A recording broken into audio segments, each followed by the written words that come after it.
So I appreciate y'all joining this evening. I will, if it's okay, I will try to lower the bar and tell you that I am not real comfortable doing this, one, over the computer like this, but two, the subject in general is kind of it has stretched me for sure, and it's been an interesting read. So let me share my screen. If I can figure out how to do that. Bear with me here, please.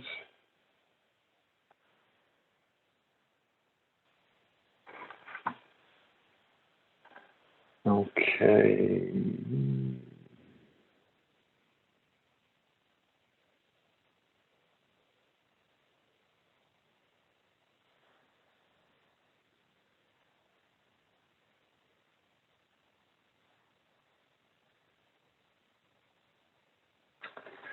There we go. This is everybody.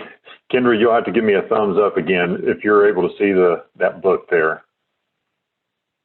No, not yet. It just says Green Lawn Room 121 has started screen sharing, but there's nothing on there. It just has that, and that's it. Oh, there's the book. Now it's on there. Okay, good deal. Now, how do I get y'all back where I can see you?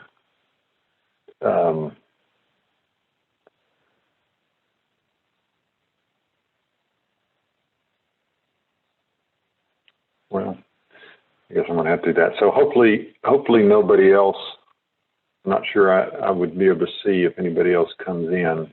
But anyway, this is the class is going to be based off of this book. It's just 4 weeks, and I'm not sure exactly. So that it's kind of broken up. We'll get into this in a little bit, but the book is broken up kind of in 5 or 6 parts. And I'm going to see if I can work in the first 3 weeks, basically cover the book. And then I thought it might be kind of interesting, maybe on the last week, to cover some adult fears, namely, in the times and more of a religious tone, I guess. I don't know how it will go. Please bear with me. It may be a complete disaster, but we will see. It's certainly been an interesting read for me up to this point, and some of it I feel like is very not psychobabble, but it's deep, and makes me wonder, I don't know if I can completely sign on to that. But then there's other things that really make you scratch your head and you say, that explains a lot. So anyway, this was a book that Angela had and Dewey showed me, and so we're going to get into it together. Let's see if I can get my notes pulled up here and everything out of the way.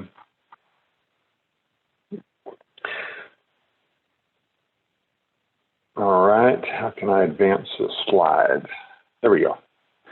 Okay, so first off, I'm hoping y'all all feel comfortable speaking up and being interactive with me. I know it's hard to do in these kinds of formats, but it would certainly make this a lot more interesting, I think, if we're all weighing in. The point of it is overcoming these fears, which would make you think, okay, fears are a bad thing, but fears aren't necessarily a bad thing. What are some reasons that God might have given us fears to begin with?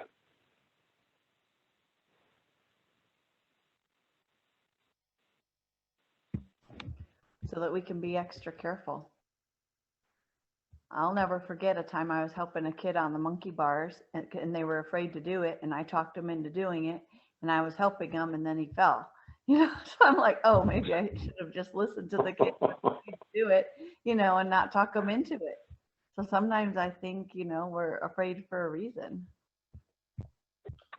They certainly help protect us. Mm-hmm.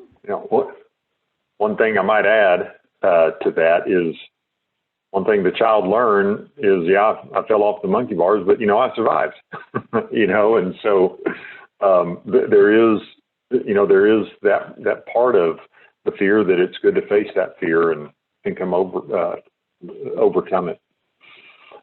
Anybody else have a thought on that?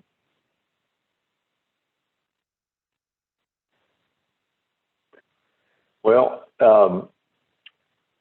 if you don't overcome those fears, for instance, take the child that fell on the monkey bars. If you don't overcome those fears, they can become self-damaging. That ultimately, taken to their nth degree, they can even destroy us. Metaphorically, of course, but they can certainly be crippling.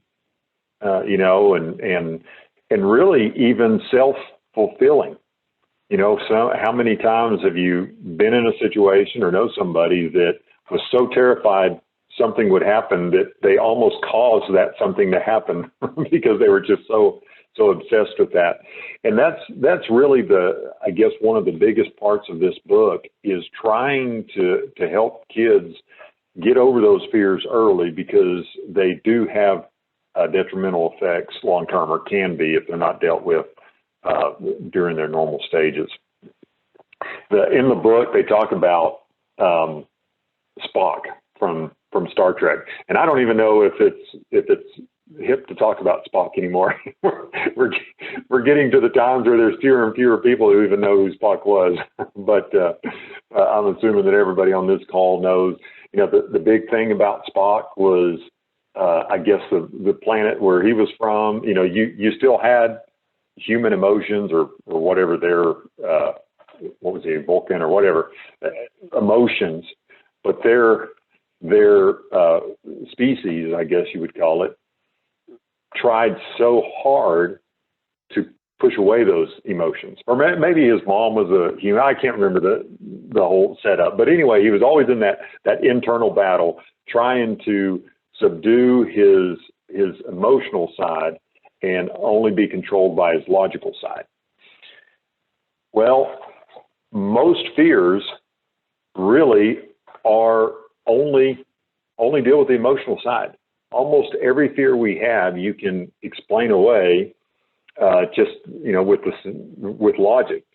But the problem is most kids don't think in terms of logic. They're controlled more so by emotions. And so this is a constant battle. Actually, it's not even a battle. They don't generally even battle the logical side. They just, they fully adopt the emotional side. And that's why their fears are so much more expressed than adults are.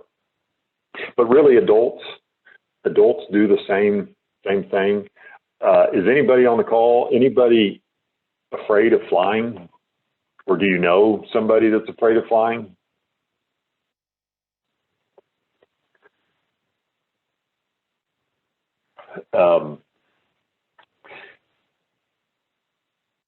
Jimmy just said he likes to fly, but that's not the same thing. To be honest with you, we fly quite a bit with work, and I don't really care for it either. Not because I'm afraid the plane's going to crash, but I don't like being piled in with a bunch of people and having to sit in my little seat and be kind of dependent on the flight schedule. But in reality, if you look at it logically, you're much more likely to be injured in a car crash than you are in a plane crash, and yet there's still people that are terrified to fly, adults that are terrified to fly. Same thing with the lottery. Not really a fear, but it's the idea that, even though you've got a better chance of being struck by lightning than you do winning the lottery, people still stand in line to buy a lottery ticket.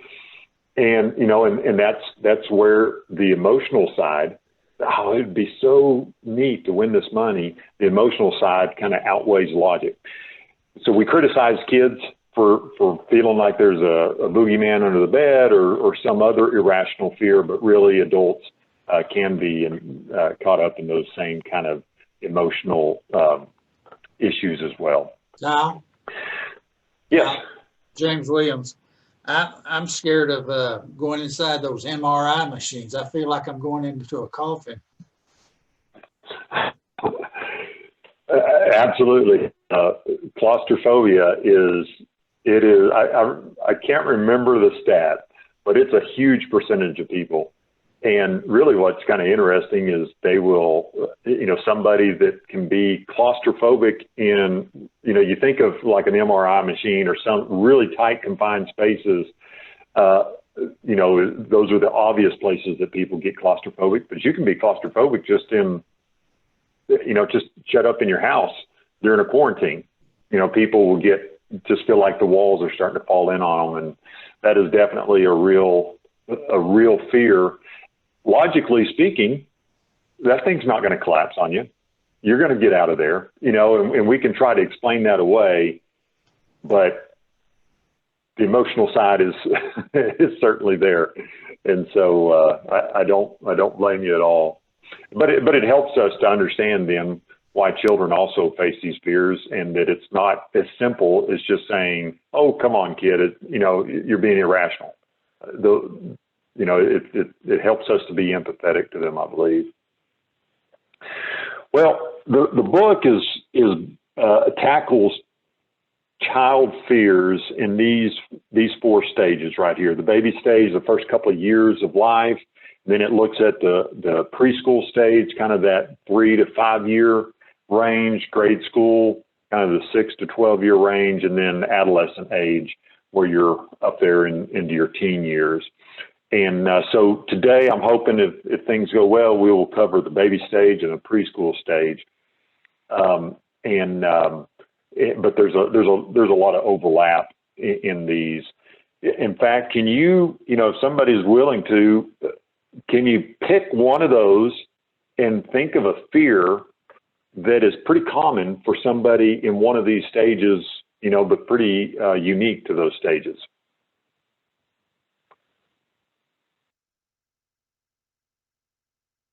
For instance, I'll go first. Adolescent. The one of the things you quite often fear is a fear of rejection. Are they going to laugh at me? Are they going to let me into the clique? Are they going to, those kinds of things? What are some of the fears that you might think of that would be unique to any one of those 4 categories? The fear of being startled in that baby stage. Elena still has, we had an irrational fear of her pediatrician up until we left Italy, because of how he startled her to see how she would react, her reflexes, and like to the point that we couldn't get to the building without her becoming hysterical because she knew she would see him. So I think startling is one of those things. Yeah, that actually was mentioned in the book. That's a way that they'll check babies to make sure everything's normal. And again, we talk about fears are normal. Dropping and immediately catching, is a way that doctors will check and make sure the child is functioning and reacting properly. So that's interesting. Anybody else have a thought on these? I think preschoolers are afraid of the dark. Very common. Mm-hmm. Well, and something you see, around that preschool stage is a very vivid imagination. And so it's easy to imagine what could be there in the dark. So, well, in a normal life or an ordinary life, maybe being startled early or fear of the dark, or, some of the other fears that work their way through, you address those fears, and you kind of move on. In fact, the book kind of gives this example or picture of a mansion, like your mind is a mansion, and the mind is walking down the hallways, and you've got down all these long hallways. You got memories and subconscious thoughts and all the little things that invade our mind. And in this mansion, you got lots and lots of rooms, and some of those rooms would be fear of startling. might be fear of rejection, might be fear of the dark or other things. And through the normal course of life, as you overcome those fears, you kind of board up that room and you never go in it again, and then as you move on through another stage of life and work past your fear of darkness, you board that room up and you never go back in that room. And you keep boarding off these rooms until all you're left with, or hopefully all you're left with, is the one room of reason where it's bright and sunny and cheery. And that's where you want your mind to be all the time, but it tends to wander down. And the tricky thing about the mind is it can go in a room and it thinks it's in the logic room or the reason room. And so when you react, it may not be rational behavior or logical behavior, but you don't really separate the two, and so that's why it's important to board off those rooms as you progress through your life. And a child needs to board those off. Otherwise, they'll keep returning to those rooms. And even in adulthood, and that's really a lot of what we'll talk about here in just a few minutes, is that adults, at least according to these two, the two authors of this book or they're psychologists, but they counsel patients, and so many adult patients come in and they feel like they can trace back some of the way they behave today and the fears they have today back to the fact that they never resolved these fears, never boarded up those rooms when they were young. The problem if you don't do that is, and this can be for adults or children, there's consequences of never overcoming those fears. If you're always too fearful to be creative, you lose out on the pleasure and the potential of creativity. You lose out on that exhilaration of risk taking. Kendra, I go back to the kid that if he never overcame his fear of the monkey bars, he may never get the chance to play on those. And so, even though it wasn't an easy lesson, it was probably a good one for him. A fearful child might dream, but is too scared to ever act on those dreams. And then those fears emerge into adulthood, and that might look like depression and procrastination and timidity, bitterness, things like that. So it's important not just for the child to overcome these fears just for a happy childhood, but also a joyful adulthood is the premise of this book, and it makes a lot of sense in my mind as well. So fear certainly has value. I mean, we talked about already, it helps protect you. It keeps you kind of on the straight and narrow and not so, in fact, that's one of the things we look at sometimes with children, that they climb up into the tree, or they climb up on our 12-year-old is always wanting to get up on the roof with our neighbor, and they'll take pictures of themselves up there. We're like, get down, you're going to fall and break your arm. And they don't even have any fear of that, but fear can be helpful to protect you, but it also provides valuable lessons. Kind of like if you're learning math, what's the first thing they give you? Math problems. Well, when we're learning life, what does God give us? He gives us fear problems. And as we overcome these fears, it helps us grow. It helps us develop emotionally, and helps us to face bigger and other challenges. So they're important to face the fears and to overcome them, even if it's difficult sometimes. A couple of things that we need to remember when working with children is, again, especially the younger ones, that they don't differentiate between rational and irrational very well, or logical and illogical. Heather, in your example, I mean, there really was no reason to be fearful of going back to the doctor. I mean, you could explain that easily enough, and, oh, no, that was just something we did last time. It's not going to happen again. You can explain that, but in a child's mind, there's no, that's not going to be a satisfactory, statement. There's, that logical and illogical line is very difficult for a child to differentiate. And so, we have to realize that.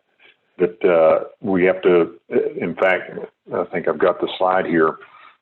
If I can get it to advance, let's see here. There we go. When we're dealing with the child's fear, we've got to do it from their perspective, you know, and recognize that they aren't looking at it necessarily the same way we do.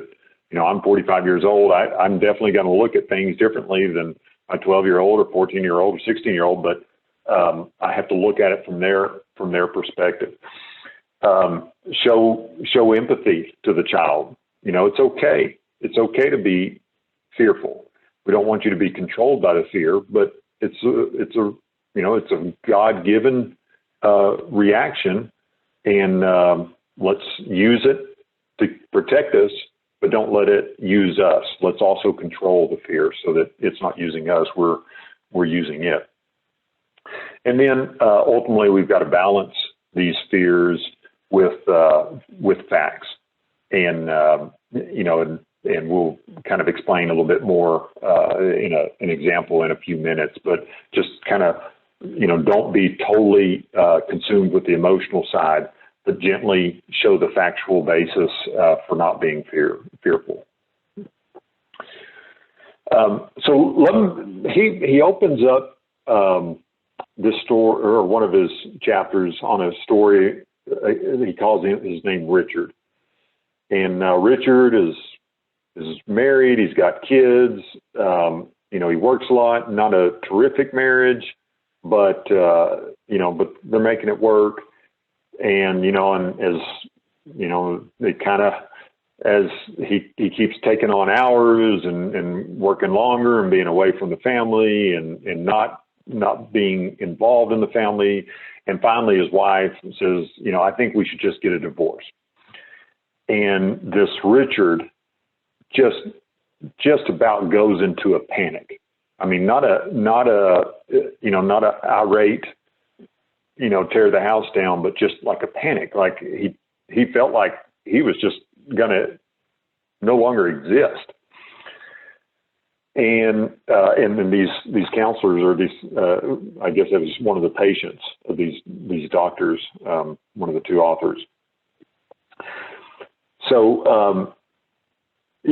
I'm sure you've known people that have kind of been through this. I can tell you a couple of examples where they just act really erratically, and you scratch your head and you just can't believe it. What the two doctors, their theory, I guess, and I think it's common theory amongst child psychologists, is that our first fear really is not only the fear of an abandonment, but really a fear of, they use the word annihilation, but just completely, ceasing to exist. And if you think about, one of those, breaking this down into those first categories, remember the first 2 years, the first 24 months of a person's life. I mean, if mom or dad is not there, if they're abandoned, I mean, they die. There's no taking care of themselves, and perhaps that's where that fear originates from. But Richard, apparently in this example, never really overcame that fear, and so when his wife, who really, by the way, according to the book, wasn't really even being serious with it. I mean, she probably was when she said it, but both of them were willing to work through it. Even if they'd gone through a divorce, though, he's still going to survive, even if it's unpleasant. But all that rational side, he didn't process that. He didn't think through that. He just went into this panic. And I mean, you read about it in the paper, where suicides, or it wasn't long ago, a local father committed suicide and killed his 2 kids with him when his wife left. I mean, there are some people that really, this fear, at least if the doctor's theories are correct, never dealt with that abandonment issue early on. And when it surfaced, they never closed off that room, if you will. And when it surfaced in adulthood, the panic was too great. And so, those are severe cases. But even less severe cases, if you don't close off that room, the abandonment and the fear of annihilation there. Some of the ways that surfaces through adulthood, according to these two doctors, is inconsistent relationships. You have a lot of love-hate relationships, where you love them and you hate them, you love them, you hate them. The inability to make solid emotional attachments, self-distancing. You were never able to develop a trust or develop a dependency on somebody because you're always afraid that they would eventually leave. And I definitely know some people that have these issues that that I've got pulled up here, and it's it's really a sad sad result, and so some of that very well may be traced back to not even conquering what they describe as the first fear. Anyway, I've rattled on, and I know it's kind of hard to interact real well in these kind of settings, but please, I'll pause for 10 seconds and let anybody speak up that wants to. It's James. When I was in junior high and high school, I used to tame wild horses for my dad, and that didn't ever bother me much. But what really scared me was trying to go get these every day in the evening chickens to get their eggs, and those chickens would fly in my face and scare me to death. A big 1,000-pound horse didn't bother me, but a 5-pound chicken did. And again, it's to a child, it's hard to rationalize that, and even adults. I mean, there's things that that bother me that really there's no logical reason for it. But that's the whole thing about fear. They work on your emotional side. Well, so how do you overcome that? How do you help children overcome that first fear, that fear of abandonment or annihilation? So that these kinds of results that we have pulled up are not an issue in adulthood. And according to the book, they use sounds like a fancy term to me, but object consistency. And really all that is essentially, leaving the child and then returning, showing that you will return, showing that somebody can, call it abandon you, and then make good on their promise to return. If the child, if there's never any separation between the child and the parent, then there's never a chance for the child to fear them not coming back and overcome that fear because they did come back. I don't know if y'all, I'm sure, y'all have been in the hallway of the Green Lawn Cradle Roll, and some of those really tiny children just scream and yell when they're being dropped off for the first time, and it's not comfortable and it's not good. And the parent, the following Sunday's like, oh, I don't want to go through that again. I'll just, I'll take them to my class, or we'll skip class, or, but those are steps to helping that child overcome fear. To see, object consistency is you drop them off and you return, or mom and dad go on a date and then they return. They go to work and they return. That consistency of leaving and then coming back gets to where the child eventually boards off that room and it's not even a concern for them anymore. And so that's important to show that kind of object consistency. There's I'm sorry, was somebody about to say something? Okay. There's another example they have in the book of a little girl that never really went through this, and so the dad was off to work and the mom was with the kid, and I mean she was 2 years old and had never spent a night alone, and away from, or hard to spend a minute, let's say, away from the mom. And, one might say, well, that's the most consistent that you can ever be, is you never separate. But again, in that example, you've robbed that child from the ability to ever overcome a fear because they've never even faced it. It's kind of like expecting a kid to learn trigonometry and you never gave them a trigonometry problem or algebra problem. So it's important that kids have the ability to face their fears and can overcome them. So that kind of covers that first 24 months, or at least the beginning of it, and let's skip over into kind of that next group, the toddlers, the 2 to 5 year olds age range. He starts out, or the two doctors start out these books, start out this section with an example of a kid they named Willard in this example. I mean, he was a total bully. His parents had divorced when he was young. He stayed with the mom. The father had no interaction. He began to act out, and of course the mother didn't want to discipline because she was afraid. He was already in a tough situation. She felt bad for him. She met another guy.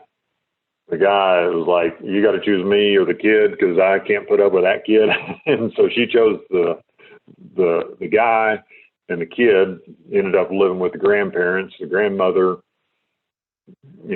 was just like the mom, scared to discipline because she felt bad for the kid. She wanted, he's a tough situation. He deserves better than this. Let's not do anything to upset him. The grandfather couldn't stand the way he acted and had nothing to do with him. And so, I mean, the situation got worse and worse and worse.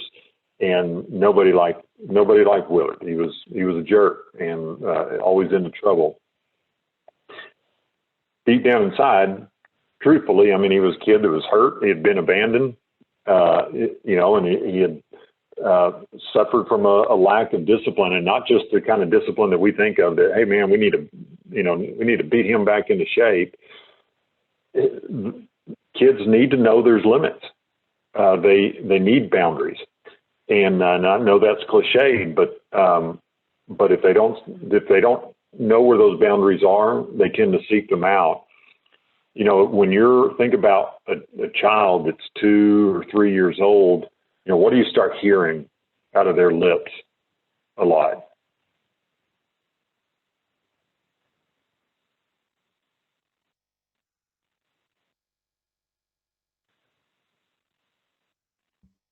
I said mine, but you're probably wanting us to say no. The kids say mine, but they also say no. Yeah, and both of those is what I had in mind. Or the no. They want to start making their own decisions. I want this, or I want to do it, or no. Don't help, or don't tell me what to do, or whatever. I mean, you hear that, but you also start to hear the possessiveness. It's mine, or that's for me, or whatever.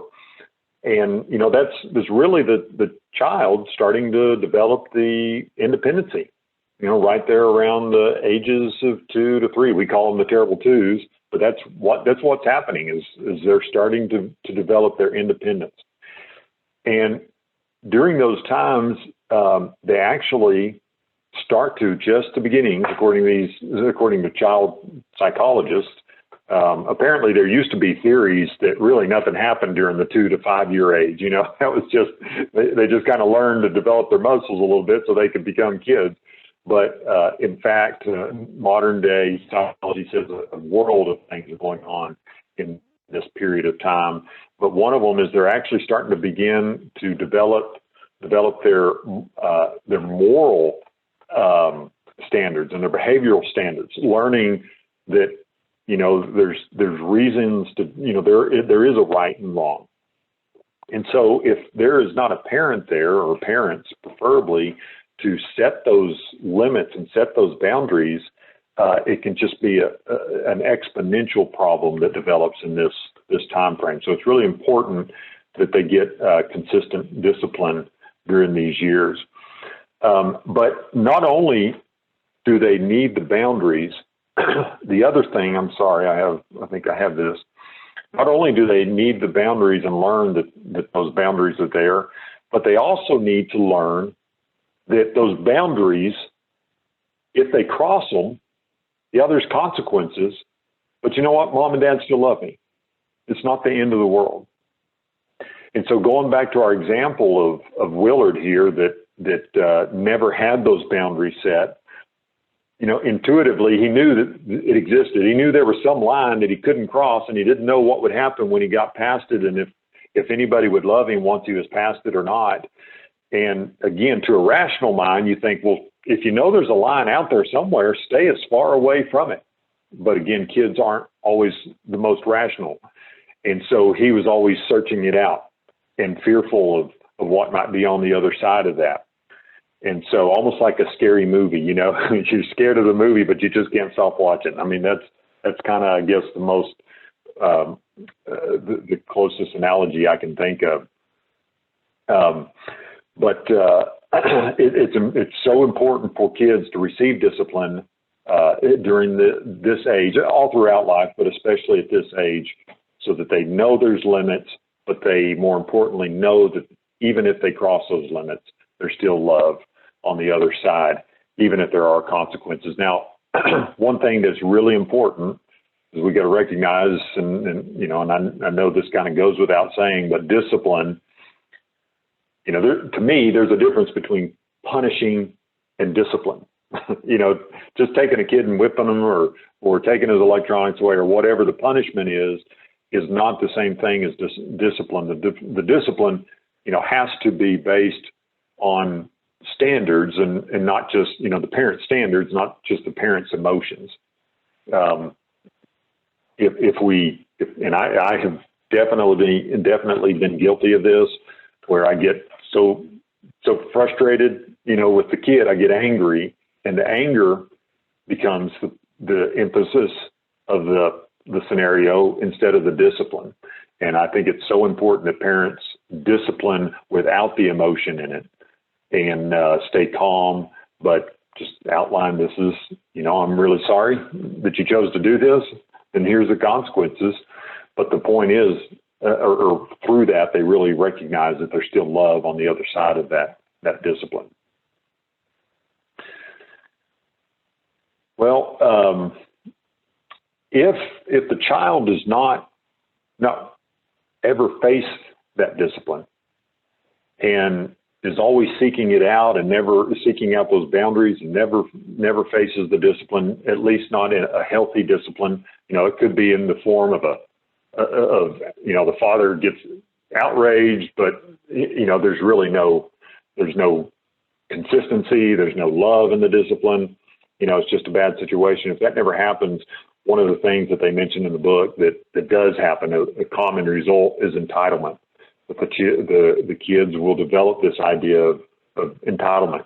You know, and some of those things might be exhibited in the idea that the entitled child believes that he's entitled to anything he wants. You know, that if he doesn't get it, it's somebody else's fault. You know, somebody else, they messed up, and they, you know, or, you know, they're the ones who caused this to happen. This thought that, you know, this child is smarter than everybody else, he's better than everybody else. If only those people knew what they were doing, you know, we wouldn't have this problem. They don't know any better, you know. But he's always outsmarting everybody. Everybody else, you know, respects his authority or else, you know, and you get this with bullies a lot of times, that they'll kind of push people around because they want you to respect them, you know, and they're going to force you to respect them. And you know, Heather and Roger, I'm sure y'all have seen this in so many children that have just not had, you know, the good family structure. And, you know, and it's really sad. And you see it in adults. I mean, so many adults, these four things are still obsessive in their attitudes and their behaviors, always thinking they're the victim of somebody else's bad decisions. but according to the book, so much of this is traced back to a lack of discipline, a lack of showing the boundaries, and also showing, hey, even if you cross the boundaries, yeah, there's consequences, and I have to enforce those, but we still love you. Something else that we won't get into yet, we'll do later on, but entitlement taken to its fullest degree can become what they call exemption, where the child feels like, okay, the rules, yeah, there's rules, but they don't apply to me. There's somebody else. And and I probably shouldn't even say this, but it's been certainly prevalent in the news. I mean, you think about the Austin mayor, from his condo in Los Cabos, telling everybody else, you can't leave for Thanksgiving, or you can't eat out, and then a politician goes and eats out, or things like that. They feel they're exempt from the rules. Those rules only apply to others. And I'm not necessarily tracing that back to a childhood fear or a lack of discipline, but I do think that those kinds of behaviors on a smaller view certainly can be the result of that entitlement attitude that can come if parents aren't doing their job in disciplining.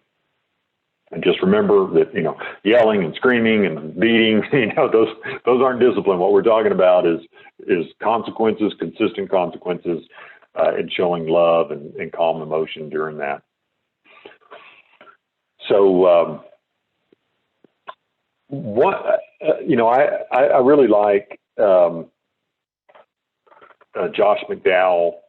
He has a whole lecture series and a book on talking about relationships with children, and he says rules without relationship, always lead to rebellion.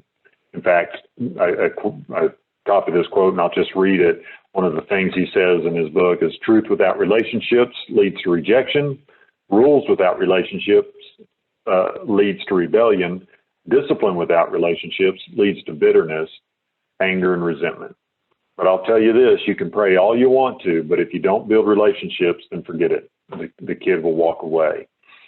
And that is one of the things these two doctors really talk about in the book is you've got to develop those relationships with the child. So we've got about 10 minutes, and let me just kind of give this last kind of scenario or example that they give.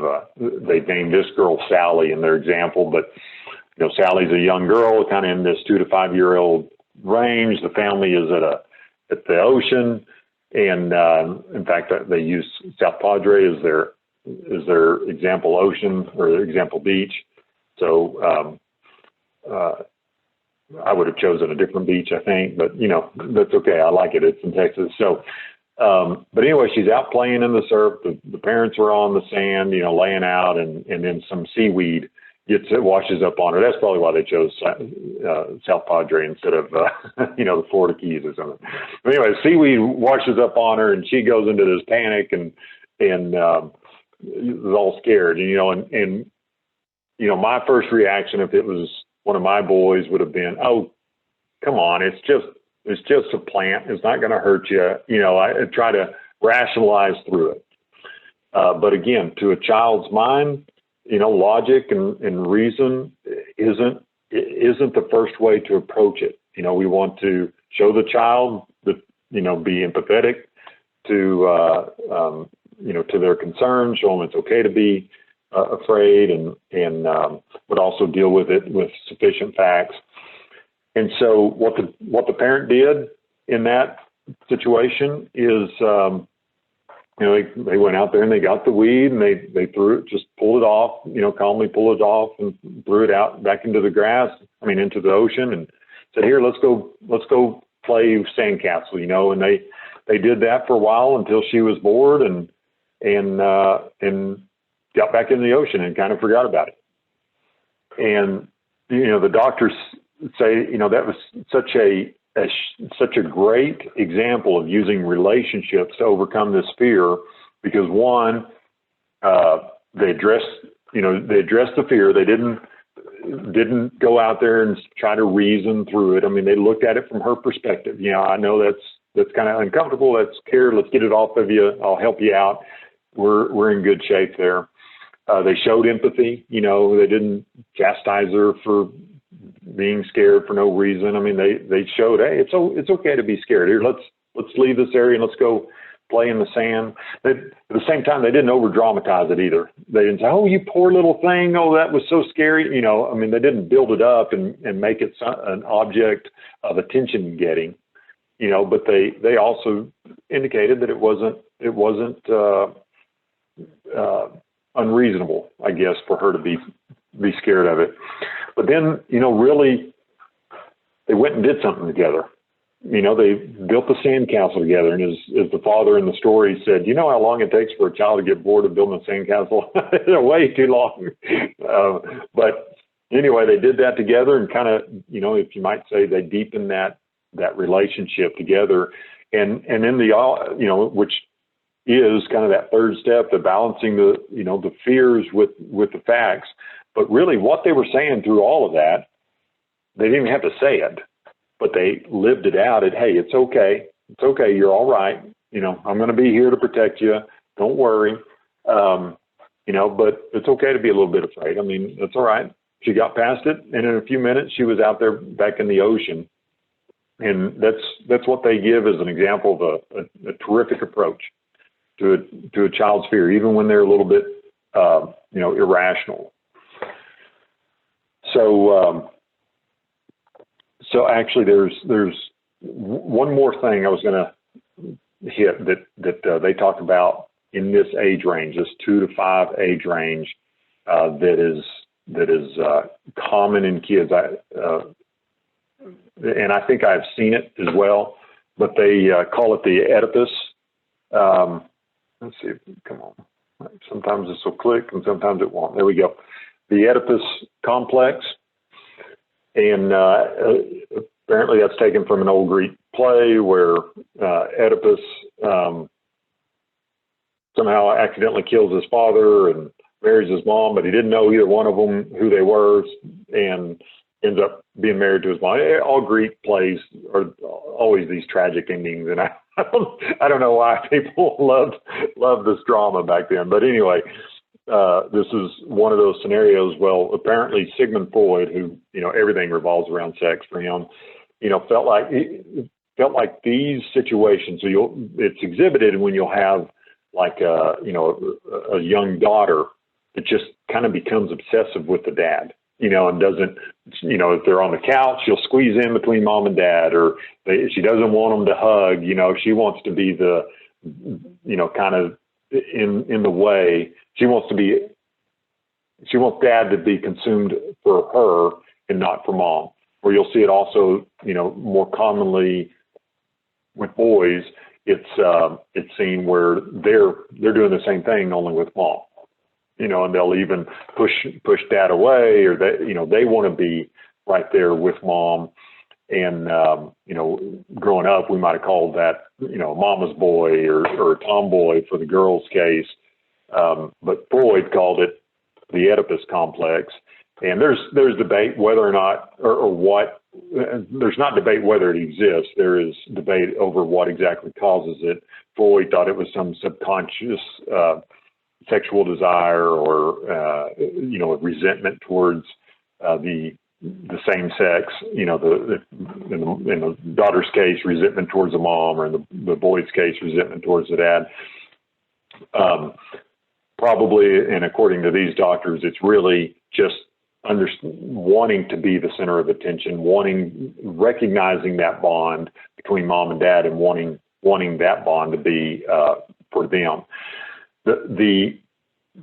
So, you know, how do you overcome this? The most efficient way of overcoming this is to have a healthy relationship between the mom and dad. And so this is an image that they show. You know, the wider the line, the stronger the bond. So they feel like if the mom and dad have a strong bond, it ought to be stronger than any one of them with the child. And that is a healthy relationship in their mind. And the child that's in this kind of situation does not tend to develop this Oedipus complex. Where you do see it a lot, though, is where the bond between the father and mother is a bit shaky, or maybe it's not shaky, but it's never exhibited in front of the children. You know, they never see the mom and dad in thoughtful conversation. They never see the mom and dad in a loving, way. And so there becomes, a stronger bond between the child, maybe the daughter and the father, or it could be son and father, or you might see it the other way, the boy and the mother or something. Or, and probably the most commonly, is if there's a divorce and there's no link between the parents, you really start to see this Oedipus complex.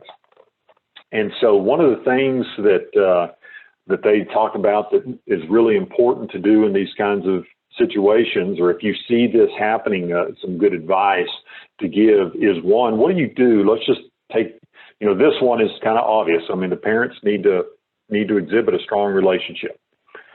The divorce scenario, it's important to get another, let's take this example on the bottom right. So the father's out of the picture, the child and the mother start to develop this Oedipus complex.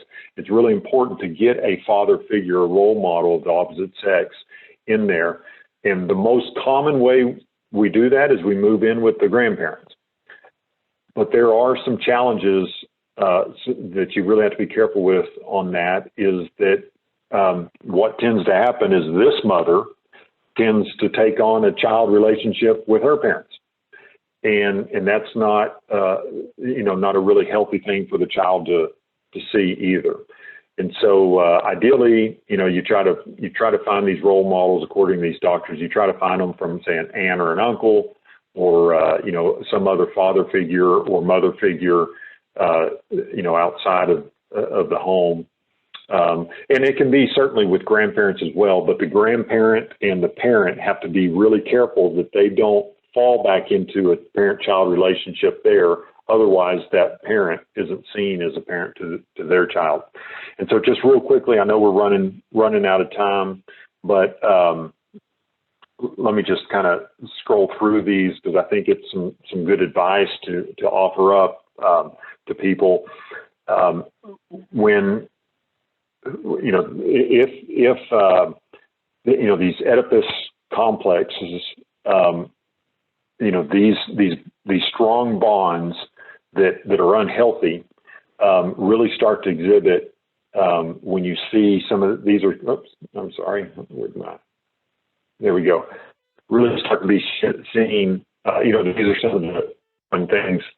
These are red flags, I guess. That's a good way of saying it. These are red flags that, if you see this happening, you need to try to help.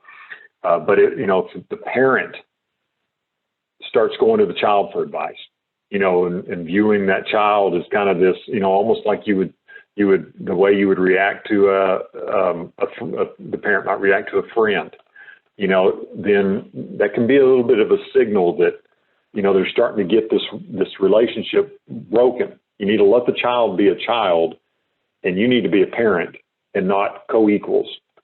The child takes on a partnership role around the house, and every child needs to have chores. Every child, needs to be part of a functioning family unit.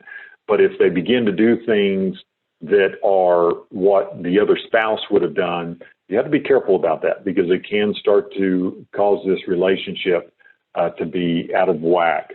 The child takes care of him or herself in a way that wouldn't be necessary if there was another parent, making their own breakfast, making their own lunches, and again, at certain ages, they need to develop that skill. But if it's because there's not that other parent in there, you just have to be really careful that you're not again, disrupting that parent-child relationship. And then the other example they give is if the parent begins to give these, confides in the child. You get home from work, oh, you would not believe my boss, And there's been shows on television. I used to watch one, or not watch it, but occasionally it was on, and I can't even think of the name of it. It was a mother and a daughter, you know, and it almost celebrated this. I mean, they were like sisters more so than mom and daughter. And you know, we look at those sometimes as benign and, oh, no big deal. And isn't that great that they can be friends? And yes, it is good that they can be friends. But children, especially the younger children, need parents. And when the parent begins to latch onto the child to get the emotional fulfillment he or she would have gotten from a spouse, that should be a red flag and a signal that, wait a minute, I need to separate myself and become a parent, not emotionally distanced, but different roles, serve the role of a parent and not the role of a friend. By the same token, let the child be a child and not try to make that child, fulfill the role of a spouse. So anyway, those are some of the things that they talk about in the book. In these first two groups, and then next week I hope to hit kind of that early preteen age, let's call it, or grade school age, and then go into the teens. So I'm going to say a prayer in just a few minutes. I know we're out of time, but could I get? I'm just going to. There's three of you on this line. I'm going to call on you and make you say. So Kendra, you're going to be first. And then James, you or Cindy are going to be next, and then Roger and Heather, y'all are all required to at least make one comment. So go ahead, Kendra. One comment? Is that what you want? Yeah. Do you have one, Mom? My mom and Jimmy are listening too, so I'm asking them if they have a comment. No, it was interesting though, because I was thinking about Adam and his dad, and he didn't get to be a kid. So that was, I noticed that when you're talking about that, right?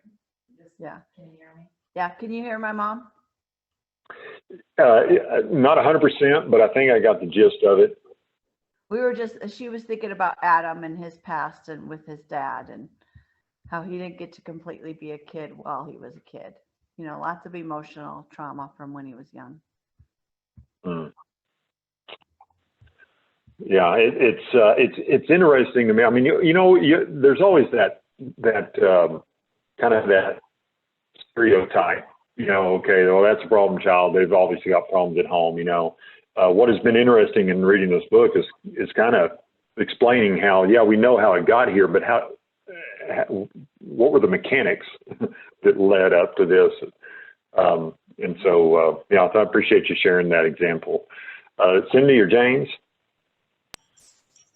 Well, I'm a retired school teacher, and for many years, you on the classroom, you see kids that you can practically eventually identify issues that we've talked about, in their life, the way they act in school and everything. And it's, I've seen most of the things that you mentioned several times. So.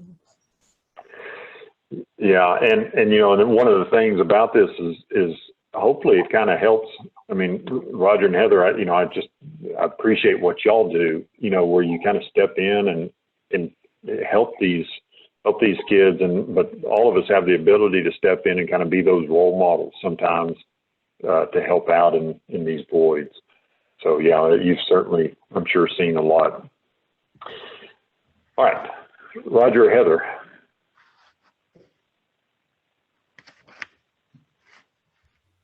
Sorry, I was trying to hit my space bar to be able to talk. You're supposed to be able to do that to turn the mute off, I guess. But anyway, we also see at the Boys Ranch, we see a lot of older siblings that are trying to be the parents for their kids or for their siblings. And we spend a lot of time telling those kids to, just let the staff be the parents or to be the parental figures for right now. And you be a kid. There's so many of them that have missed out on just that opportunity to be a kid because so much responsibility has been placed on their shoulders, whether that be by parents who have left them in charge of their siblings or because they're the only one around to actually care for the younger siblings. But it certainly makes for challenges with relationships as well as challenges for them, because they've really missed out on some key elements of developmental stages by not having a healthy parental figure in their lives. Yeah, I can definitely see that. So, well, thank y'all. I'm going to close with a prayer, and then I will shut this down and let you have the rest of your night to yourself. So if you'll pray with me. Father in heaven, we're so grateful for being the ultimate Father to us. And we pray that we will learn from you and share that with others. For those of us that have young kids, we'll provide the good parenting framework to help them overcome their fears and become emotionally stable and healthy. And then for those of us that are past that stage of life, help us to be good examples to other families and help out where we can find opportunities. Father, we're grateful for people that study these kinds of things, and we ask that you'll give us wisdom and seeking out the voices that give advice according to your will and use that. And all this we pray through Jesus' name. Amen.